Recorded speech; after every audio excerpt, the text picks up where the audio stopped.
บายดีสิตอนนี้อิ่มแล้วเขาอิ่มแล้วเนาะไปใส่นายพานไปใส่ไปขี่เรือไปยามมองต่อไปยามมองเลยพี่น้องมันใส่มองปลาไว้ใส่มองปลาไว้เมื่อเขารักยามเมื่อเราไปจักกันนะเมื่อกี้ไปเอามองมาที่ปลาหมึกนะพดพลอดเมื่อกี้นะหิวเขาเองเอาตื่มก่อนมองขึ้นปลาหมึกจะเอาเมื่อตั้งเฮียนพี่น้องเลยประเด็นนะไปกันเลยพี่น้องวันนี้พาFC มาเที่ยวในเมืองพี่น้องมายามมองใส่มองไว้เมื่อคืนนี่พี่น้องวันนี้สิมายามมองเบิ่งว่าสิได้บ่มี FC เพิ่นสนใจเพิ่นทักทายมาเพิ่นว่าอยากให้พวกเราให้คลิปเกี่ยวกับหาปลาเนาะฉะนั้นเราวันนี้จะได้มาเบิ่งหนองปลาของเราจุกไว้จะโดนพี่น้องเลยจับใหญ่มาหนองใหญ่เลยพี่น้องจับใหญ่เลยจับให้ FC เนาะพี่น้องเนาะเอาบ่ลิ้นน้อยๆนะลิ้นใหญ่ๆเลยพี่น้องมาโอ้ยทานปลาเพิ่นมองแห่ยังเต็มอยู่เลยจังหน่อยไปเบิ่งนำกันเด้อพี่น้องเด้อ FC ตัวนี้เขากับมาฮอดสถานที่เนาะ FC เนาะเด้แต่พันใหญ่เบิ่งนี่น้องปลาเขาคือว่ามันหินฟูหลายนะเบิ่งดูไปว่าไปเบิ่งน้องปลากันเบิ่งน้องปลาก็ฟูหลายแท้บ่ได้มาโดนบ่ได้มาหลายปีแล้วเด้อนี่นะบ่ได้มาหลายปีแล้วมึงหินฟูอยู่พุ่นเต็ม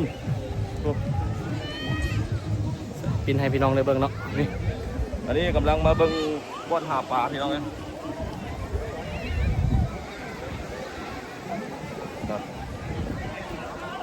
มาสอบเบิ่งบ่อนหาปลาพวกเฮากันพี่น้องเพราะว่าน้องเขาจกไว้โดดหลายคนมาเลยนี่นะน้องโอ้บ่ได้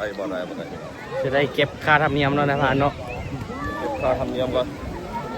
เบิ่งมาดูให้ FC เบิ่งมาดูนี่ FC ให้น้องมาเอาอะไรนี่จะทานเป็นอะไรน้องปลาเขานะโอ้ยเขายามมองว่าเราดีนะโอ้ยเขามาหลักยามมองอะไรมาเนาะ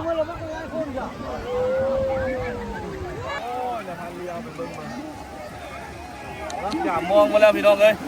ตายแล้วมองเขายามมาแล้วตายจะได้ใส่ไม้ละบัดนี้นะโอ้ยพูดยามมองพี่น้องเลยเขารักยามก่อนเจนน่ะเขารักยามก่อนเพื่อเข้ามาแล้ว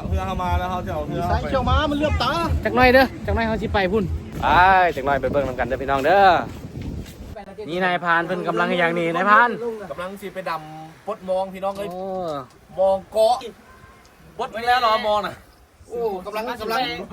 ปดมองเนาะปดมองปลาหมึกเนาะแต่ปลาหมึกหลาย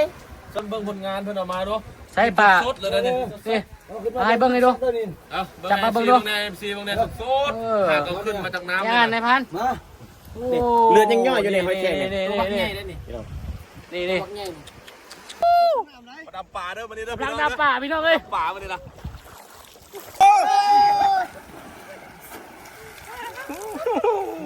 บรรดานายพานมันมีความสุขขนาดมื้อนี้นะ